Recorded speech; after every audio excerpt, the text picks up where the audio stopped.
Photography is all about capturing light. The exposure triangle is a fundamental concept that helps us understand and control how much light is captured by our cameras. It consists of three interconnected elements: ISO, shutter speed, and aperture. Mastering the exposure triangle is crucial for achieving properly exposed and creatively impactful photographs. It's like a game changer, taking your photography from good to amazing. Think of the exposure triangle as a set of dials that you can adjust to control the brightness or darkness of your images. Each element influences the amount of light reaching the camera sensor in its own unique way. By understanding how these elements work together, you can take control of your camera and capture stunning photographs in various lighting conditions. Whether you're shooting landscapes, portraits, or action shots, understanding the exposure triangle is essential for achieving your desired results. It's the key to unlocking your creative potential and capturing the world around you in breathtaking detail. So, let's dive in and explore each element of this powerful concept. ISO, in simple terms, refers to the sensitivity of your camera's sensor to light. A lower ISO, like ISO 100, indicates lower sensitivity, making it ideal for bright, sunny days.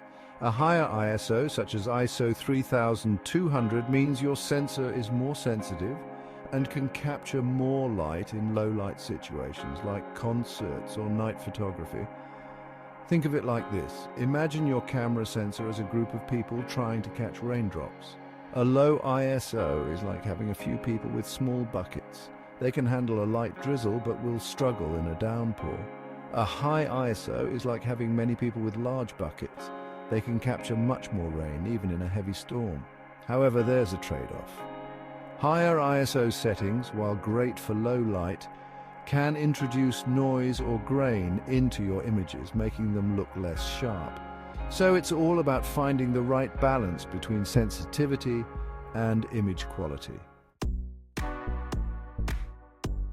Shutter speed is all about time, specifically the amount of time your camera's shutter remains open to allow light to hit the sensor. It's measured in fractions of a second, like 1/1000th or 1/30th of a second. Fast shutter speeds freeze motion, while slow shutter speeds create motion blur. Imagine you're photographing a bird in flight. A fast shutter speed like 1/1000th of a second will freeze the bird's wings mid-flight, capturing a sharp image. Conversely, a slower shutter speed, like 1/30th of a second, will blur the bird's wings, conveying a sense of motion and speed. Shutter speed also affects the overall brightness of your image.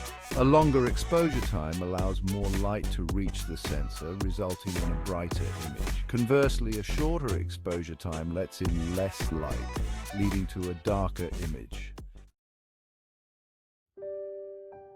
Section 4. Aperture and depth of field. Aperture refers to the size of the opening in your camera's lens through which light enters. It's measured in f-stops such as f2, 8, f4, f8, and so on.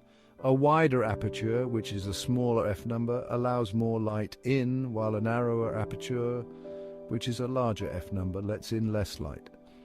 Think of it like the pupil of your eye. In bright light, your pupil constricts to limit the amount of light entering. In dim light, it widens to allow more light in. Aperture works similarly, controlling the amount of light passing through the lens. But aperture is much more than just brightness control. It significantly impacts depth of field. Depth of field refers to the zone of sharpness in your image. A wider aperture, for example f2, 8 creates a shallow depth of field, blurring the background and making your subject pop.